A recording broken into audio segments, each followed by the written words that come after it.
In the wake of Evan Rachel Wood naming Marilyn Manson as her abuser in February 2021, more allegations of Manson's behavior towards other women have surfaced. Jenna Jameson, who dated the musician in 1997, has now opened up about her experiences and Manson's violent fantasies. Jameson, a former adult film star, told the Daily Mail that their relationship didn't last long and that she ended things with the self-proclaimed Antichrist herself. She revealed, "I cut it off after he would nonchalantly say he fantasized about burning me alive. Once he started speaking to me violently, I was like, goodbye, Brian." The actress also described him as vampiric. Jameson went on to explain exactly what she meant, but she called him vampiric. You really don't need any more details than that, do you? Jenna Jameson and Marilyn Manson first started an affair in 1997 after they met at the premiere for Private Parts, a movie starring Howard Stern. Jameson appeared in the movie in a minor role and was unhappily married at the time to Brad Armstrong, who also directed and acted in adult movies. She denied the affair after paparazzi photos were released showing them together, but Manson confirmed to Howard Stern on his radio show that they had been seeing each other. Jameson was surprised by this, as she didn't expect the musician to be the type to kiss and tell.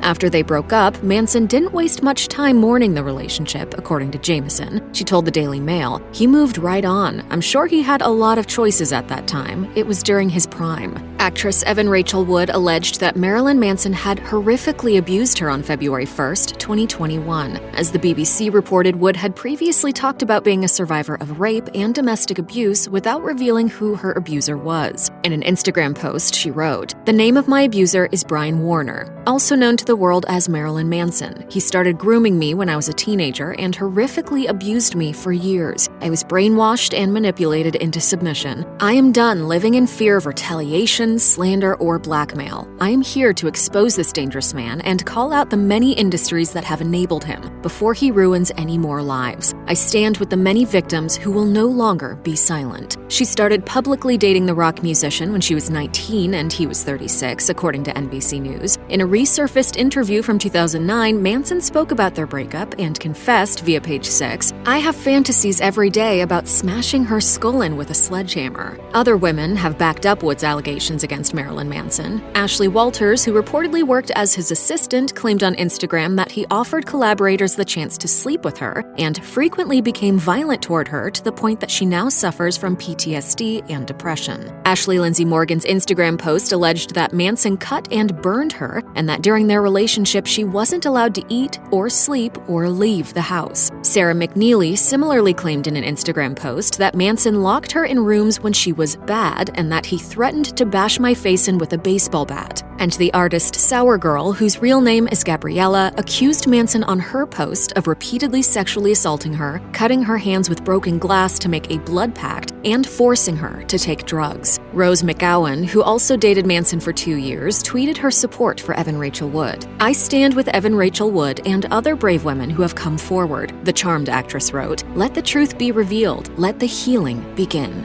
On the day after Wood named Manson, her Instagram posted an image of a letter from California Senator Susan Rubio, requesting that the U.S. Department of Justice investigate these claims. Other actions have already been taken against Manson since these claims surfaced. Manson was dropped by his label, Loma Vista Recordings, on February 1st, 2021, as the BBC reported. They also said that they would stop promoting his most recent album, effective immediately. He was also removed from an upcoming episode of the TV show American Gods. The TV network Starz made a statement distancing themselves from the alleged abuser, announcing, "Starz stands unequivocally with all victims and survivors of abuse." Manson himself has denied all of the allegations, making an Instagram post where he wrote, "Obviously, my art and my life have long been magnets for controversy, but these recent claims about me are horrible distortions of reality. My intimate relationships have always been entirely consensual with like-minded partners. Regardless of how and why others are now choosing to misrepresent the past, that is the truth. If you or someone you know is dealing with domestic abuse, you can call the National Domestic Violence Hotline at 1-800-799-7233 or TTY 1-800-787-3224. You can also find more information, resources, and support at www.thehotline.org.